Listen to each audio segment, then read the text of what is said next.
Nesta noite, não foi revelado o tema na divulgação durante o dia, porque eu não falei, mas na realidade hoje nós teremos aqui uma conferência. Isso mesmo, nós teremos aqui uma conferência. E sabe quem vai ser o palestrante? Quem vai ministrar nessa noite? É Jesus, é o Espírito Santo de Deus.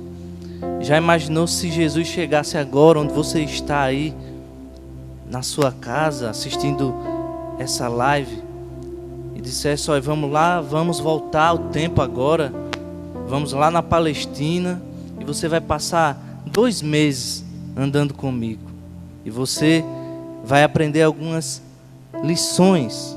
Já pensou? Já pensou isso, Alex? Já pensou isso, Lucas? Já pensou isso, Wellington?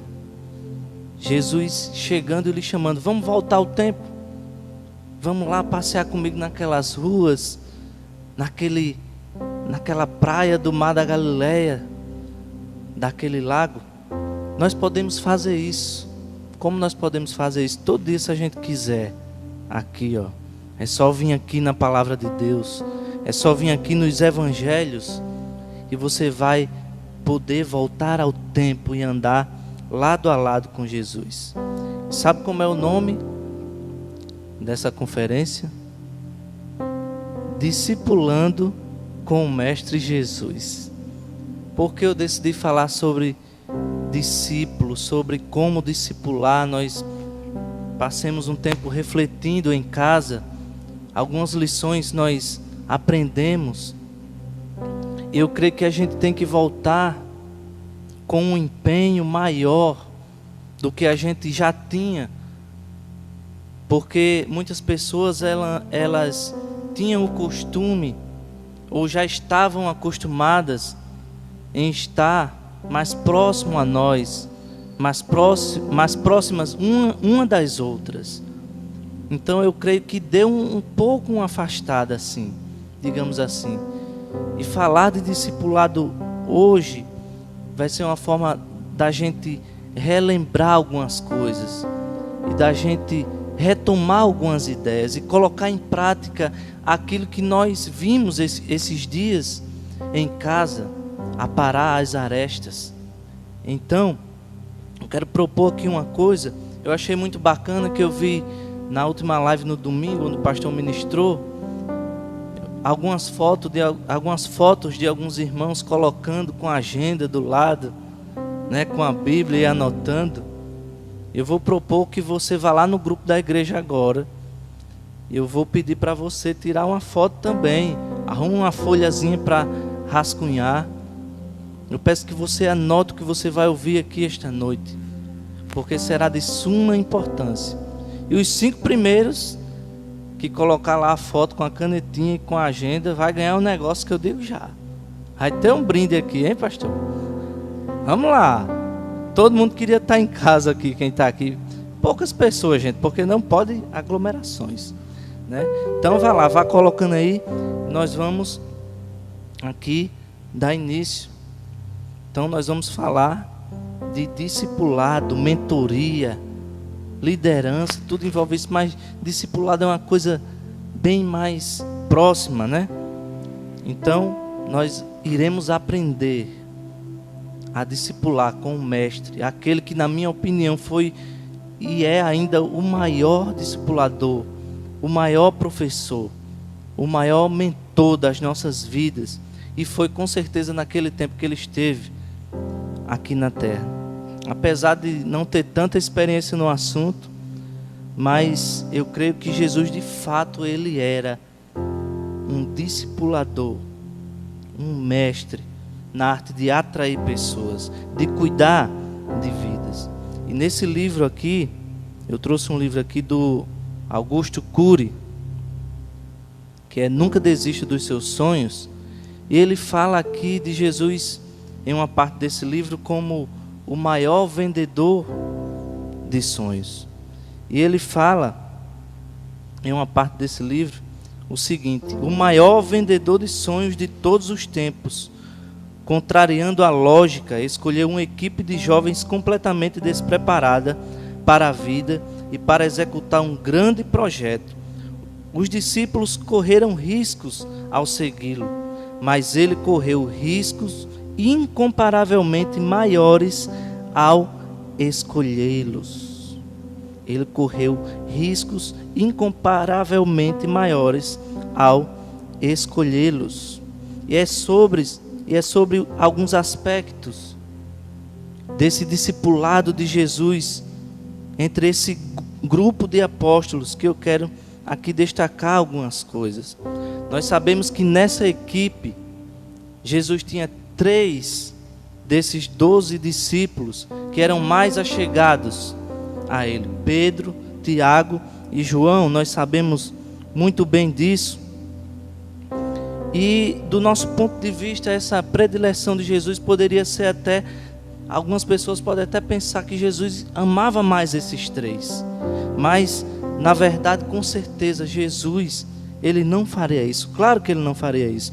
E aqui neste livro tem uma análise de personalidade dessa equipe de Jesus.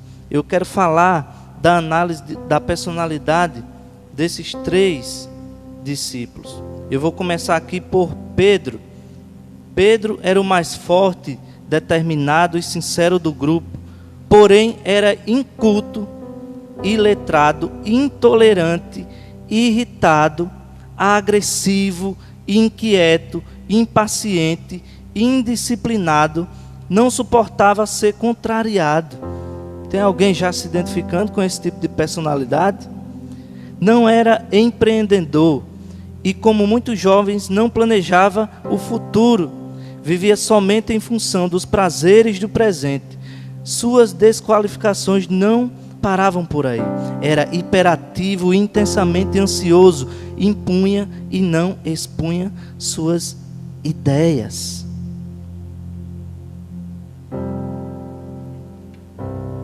Meu Deus, vamos para João Batista não, meu Deus. Vamos para João, o apóstolo João. João era o mais jovem, amável, prestativo e altruísta. Porém também era ambicioso, irritado, intolerante, intempestivo. Será que tem alguém aí dessa maneira, com essas características? Não sabia colocar-se no lugar dos outros, nem pensar antes de reagir. Não sabia proteger sua emoção, nem filtrar os estímulos estressantes. A personalidade de João tinha paradoxos. Era simples e explosiva, amável e flutuante. Jesus chamou a ele e a seu irmão Tiago de Boanerges, que quer dizer filhos do trovão. Quando confrontados, reagiam agressivamente. Então nós conseguimos observar aqui que, apesar das qualidades desses 3 apóstolos, eu estava lendo o restante do grupo e deu para mim perceber que esses 3 batiam um recorde do grupo de defeitos. Eles provavelmente tinham mais coisas a serem trabalhadas do que o restante do grupo. Mas o que Jesus fez?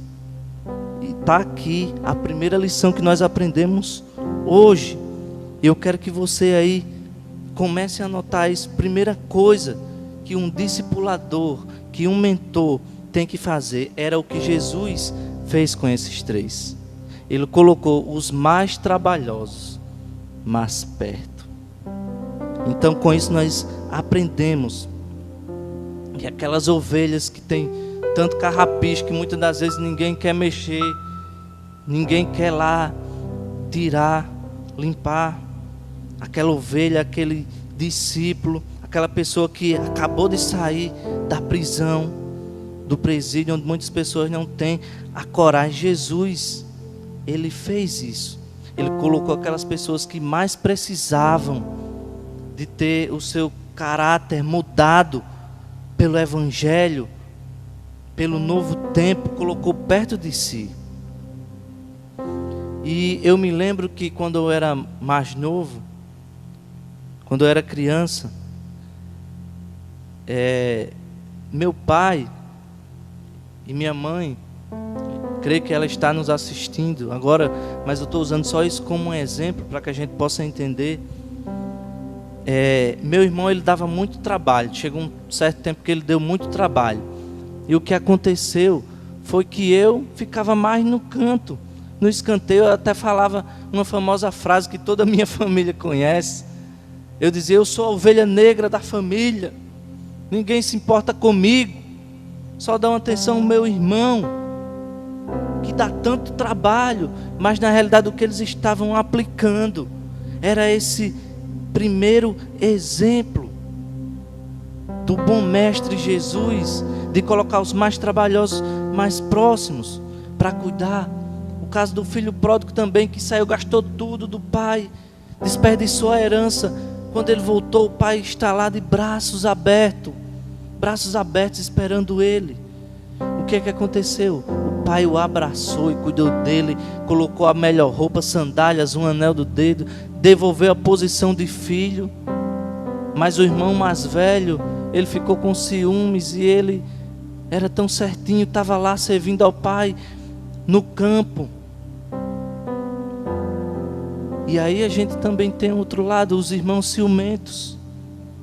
E eu sei que tem muitos que ficam com ciúme quando vê alguém cuidando daquelas pessoas que estão precisando, mas muitas das vezes a gente não entende, como eu não entendia meu pai nessa época.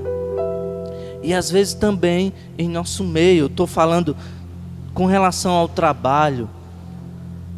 Tem pessoas que discipulam no trabalho, discipulam na sua casa. Mentoria é isso, é cuidar de gente, é tentar moldar, é tentar extrair das pessoas as melhores coisas, maximizar as suas qualidades. É isso, mas eu sei que também no grupo de Jesus tinha pessoas muito promissoras. E sabe, tinha uma pessoa que era mais promissora do grupo. Segundo o Augusto Cury colocou aqui nesse livro, e dos 12 apóstolos, o mais promissor que tinha era o que você não está nem pensando que é ele, é Judas Iscariotes. E eu vou ler aqui como era a personalidade de Judas. Ele era moderado, dosado, discreto, equilibrado, sensato. Não há elementos que indiquem que se tratava de uma pessoa tensa, ansiosa, inquieta. Nunca tomou uma atitude agressiva ou impensada. Jamais foi repreendido por seu mestre. Sabia lidar com contabilidade e por isso cuidava do dinheiro do grupo. Era um zelote, pertencia a um grupo social de refinada cultura. Provavelmente era o mais eloquente e o mais polido dos discípulos. Mostrava preocupação com as causas sociais, agia silenciosamente. Esse era o Judas Iscariotes. Era tipo aquela pessoa provável, amor, que estava lá cheio, dotado de qualidades. Aparentemente, olhando ele a olho nu, você não via defeito, via sempre qualidades. Mas ele tinha uma falha no caráter. E o que aconteceu? Ele traiu Jesus. Ele traiu o mestre, o mentor, o discipulador. Eu digo para você que discipula, para você que cuida de pessoas, cuidado com as pessoas promissoras.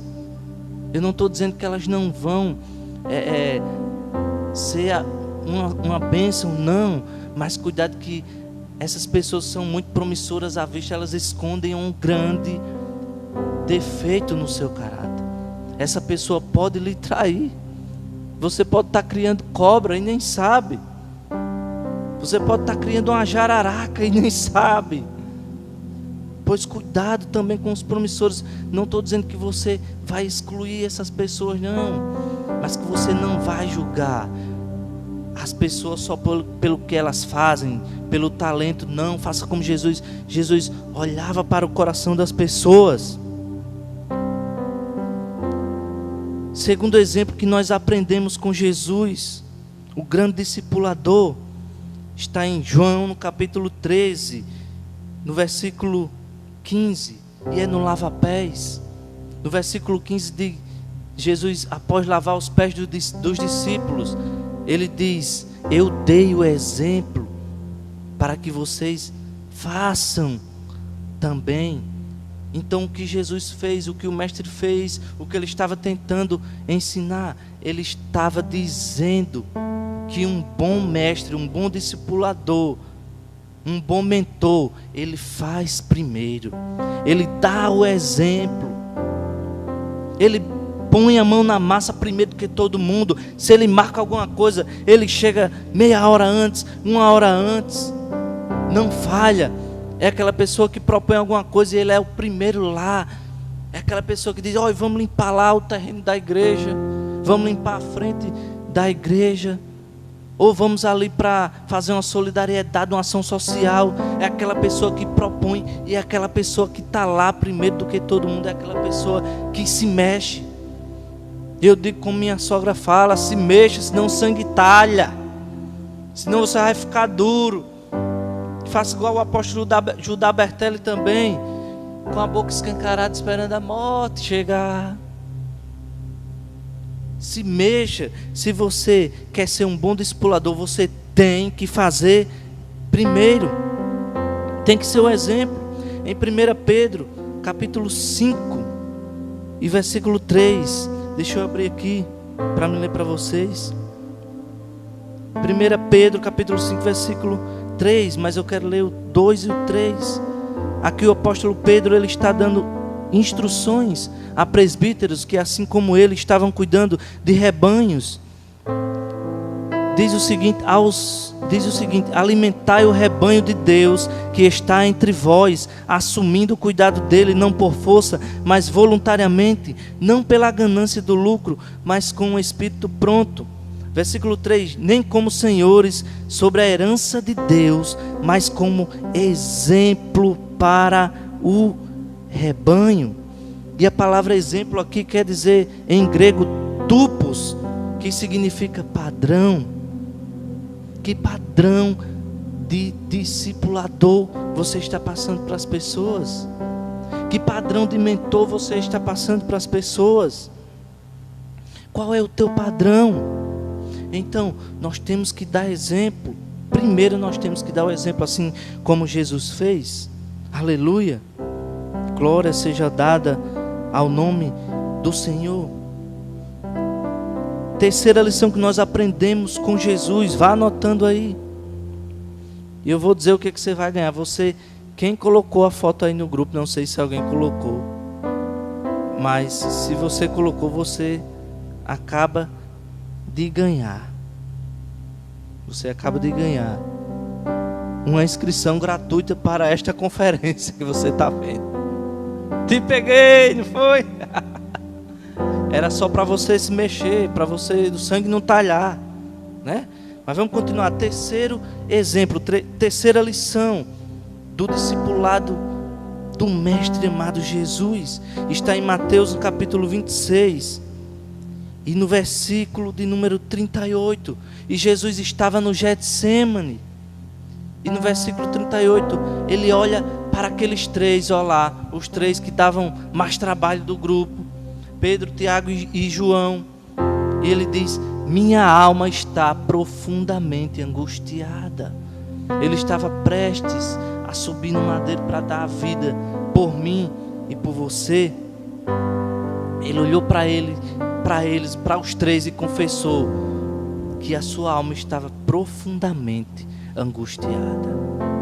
Jesus precisou de um ombro amigo, e ele disse: velai comigo. Ele disse: vigiai comigo, fica aqui comigo.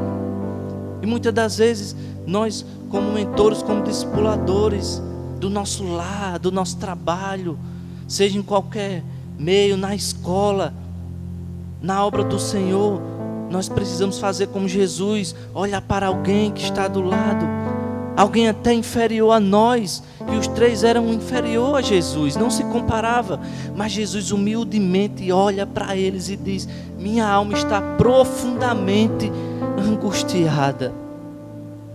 Quantas vezes nós precisamos chegar e dizer: meu amigo, minha alma está profundamente angustiada, eu estou precisando de um ombro, eu estou precisando de um abraço, eu estou precisando de uma palavra. O mestre precisou, o mestre confessou que estava angustiado.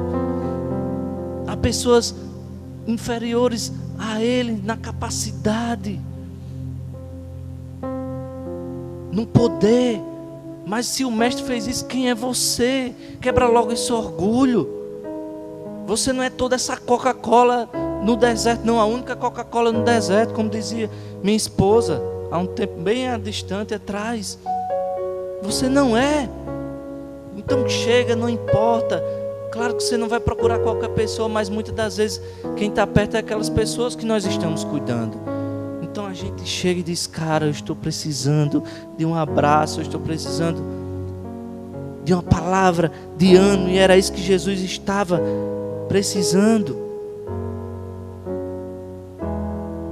E a quarta e a última lição, para que nós possamos adorar um pouco mais ao Senhor Jesus nesta noite, está no Evangelho de João, capítulo 17. Vá anotando aí. Quarta lição do discipulado do Mestre Jesus. Evangelho de João, capítulo 17, e o versículo de número 12. Jesus estava fazendo uma oração, e nesse momento ele faz uma oração pelos seus discípulos. E ele fala: enquanto eu estava com eles no mundo, eu guardava-os em teu nome. Tenho guardado aqueles que tu me deste, e nenhum deles se perdeu, senão o filho da perdição, para que se cumprisse a Escritura sagrada. Veja bem o que Jesus falou. Ele disse: nenhum dos que tu me deste, Pai, eu perdi. Eu cuidei de todos eles. Eu cumpri a minha missão. Eu apacentei. Eu aparei as arestas.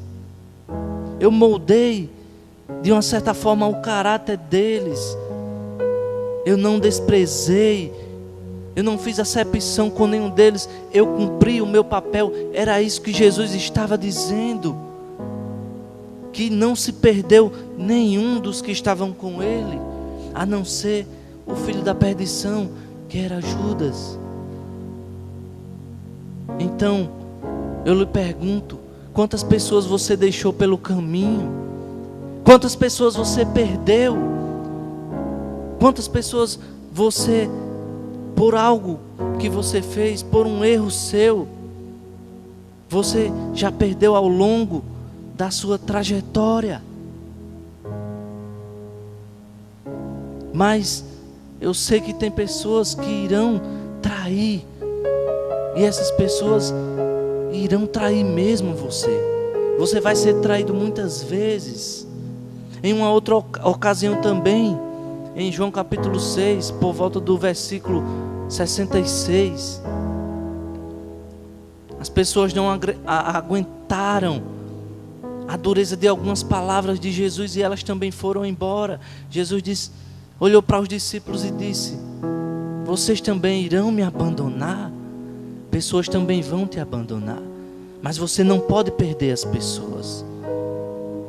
Nós não podemos perder as pessoas, a não ser os que irão nos abandonar, porque não irão aguentar muitas das vezes a forma que a gente fala, a forma que a gente confronta. E muitas pessoas também irão trair. Mas veja bem, um traiu Jesus, então ficou 11. E nessa ocasião que eu falei de João, no capítulo 6, versículo 66, versículo 67, se não me foge a memória, Jesus olha para os discípulos e diz: e vocês querem ir também? E está aí que Pedro vem com aquela palavra e fala: para onde nós iremos, Senhor? Se só tu tens as palavras de vida. Aleluia! Será que pessoas têm isso de dizer, tem isso para falar de você, para falar de mim, para falar de nós? Diz assim, não, eu não vou sair de perto desse cara. Eu não vou sair de perto dele porque ele só tem coisa boa a me oferecer. Eu amo estar com esse cara. Eu amo estar com essa mulher. Ela me inspira, ele me inspira. Será que as pessoas têm isso de dizer da gente? Veja bem, Judas o traiu, um traidor, mas ficaram 11. Então, a porcentagem de pessoas que ficam conosco, ela tem que ser maior do que as pessoas que vão embora. Ela tem que ser maior do que as pessoas que nos abandonam. Porque a gente tem que aprender, assim como Jesus, a dar o exemplo. Tem que aprender a colocar as pessoas mais perto. Tem que tomar cuidado com as pessoas que apresentam muita capacidade, muitas das vezes lá na frente vai nos trair. Tem que tomar cuidado. Eu quero que você receba esta palavra esta noite. Eu quero que você coloque isso em prática, porque eu pretendo colocar isso em prática. Porque o Senhor Jesus trouxe essa revelação desta palavra para mim. Eu estava lá no meu secreto. Eu senti que isso é necessário para a gente nesses dias de hoje. E o que eu quero é que as pessoas olhem para mim e digam a mesma coisa que disse para Jesus: para onde eu irei? Para onde é que eu vou? Como é que eu vou me afastar desse cara? É tão bom ouvi-lo, é tão bom estar com ele, é tão bom aprender. Então eu quero que você receba esta palavra. Eu quero que você ponha a mão no seu coração agora. Eu vou orar aqui rapidinho e nós iremos terminar adorando a Ele. E eu quero que você adore ao Senhor e diga: eu vou mudar, eu vou tentar ser como Jesus, porque eu sei que nós podemos imitá-lo, não podemos ser iguais, mas assim como o apóstolo Paulo, que disse que era imitador, você seja um imitador. Você é um cristão. E discipulado fala da base do evangelho, porque nós vivemos hoje o que Jesus ordenou: ide por todo o mundo e fazei discípulos. Senhor, nós te damos graças, Senhor, por esta palavra. E onde estiver uma pessoa nos assistindo, que ela receba em seu coração, que ela tome uma atitude, Pai, de aplicar os exemplos que o Senhor nos ensinou esta noite, Pai. Para onde nós iremos, Senhor? Não iremos para nenhum lugar, Pai. Iremos ficar perto de pessoas que têm algo a nos oferecer, pessoas humildes, que muitas das vezes vão querer também colocar o ombro no nosso colo, colocar a cabeça, aliás, no nosso colo e dizer: me ajuda. É uma troca. Que você faça isso, que você viva o discipulado, porque esta é a missão que o Senhor nos deu. Aleluia. Onde iremos nós? Só tu tens as palavras